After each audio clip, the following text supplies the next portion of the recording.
Good morning, Queen! Monday na dito. Ayan, katatapos ko lang mag-map. Tsaka magwalis. Ayan o, si Queen. Good morning, Queen!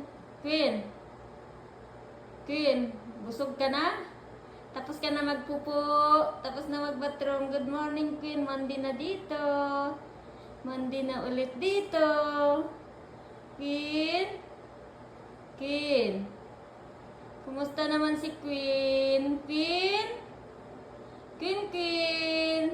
Ayan, malinis na naman ang sahig namin. Mabango na naman. Nilagyan ko ng Clorox, tsaka Pablos lavender. Ayan, ang bango-bango na. Mamaya na naman, smell na naman. Nako, araw-araw na talaga naglilinis ako.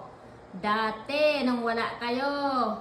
Isang beses lang sa isang linggo. Ngayon, kailangan araw-araw maglinis. No. Dami ng trabaho ni Irma. Alam mo ba yon? Sagot, sagot. Queen? Sagot. Kumusta si Queen? Pag nandoon to sa mga anak niya, binibidyoan ko, kinakausap ko, sumasagot. Queen? Kumusta, Queen? Queen?